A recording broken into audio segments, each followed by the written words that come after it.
I'm 36 years old now, working an average job, living a life that's finally peaceful.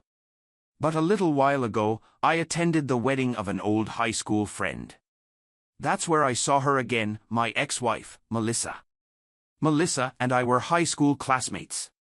Back then, in our first year, there was a huge scandal. Ethan and Sarah, one of the most popular couples in school, had a messy breakup because of an affair. It split the entire class into factions. Melissa and Sarah, once best friends, had a falling out that led to relentless bullying. Eventually, Melissa stopped coming to school. She transferred out, but by then, things between us had already changed. Years later, I found her again. I thought I could protect her, give her the love she never had. We married young. But Melissa, she never forgot Ethan. Even after becoming my wife, she had an affair with him behind my back. I was nothing more than an ATM to her. They grew reckless. Ethan and Melissa started meeting at my own house, thinking I wouldn't notice. But I did. I did all the housework, how could I not? When I finally confronted her with the evidence, her response shattered me. "Are you really making such a big deal out of this? So pathetic." That was the moment I broke. The divorce was inevitable. I was 28 when it was finalized. I didn't ask for much alimony from Ethan.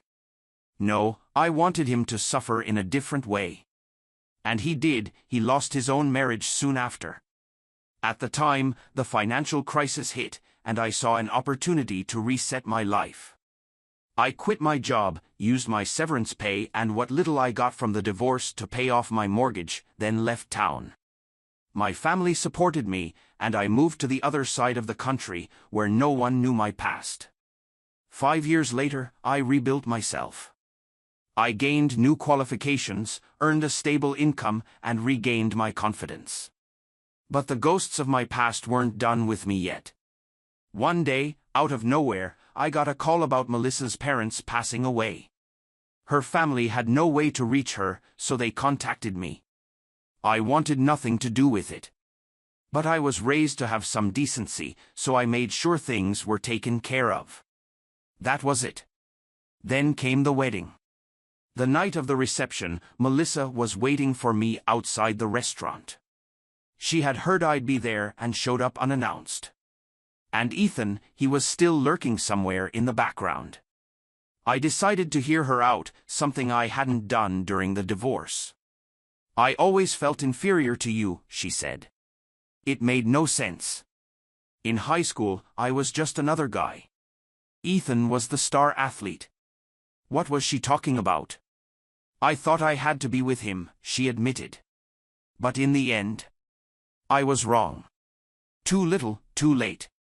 Melissa asked me to take her back. As if she had ever truly been with me in the first place. A woman who couldn't even show up when her parents died?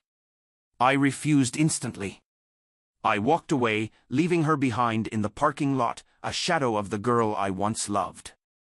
A few years later, trouble found me again. I had lent my motorcycle to an old acquaintance, but somehow Ethan got his hands on it. He crashed it, breaking his leg and damaging the bike. When I confronted him, Melissa was with him. They tried to twist the story, blaming me for the accident, for the poor condition of the bike. I was done. I told them they had two choices: pay for the damages or face a police report for theft.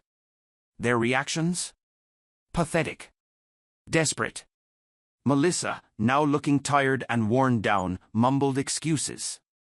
Ethan, once the golden boy, now nothing more than a washed-up loser, tried to negotiate. I walked away. Some people never change. Some mistakes can't be undone.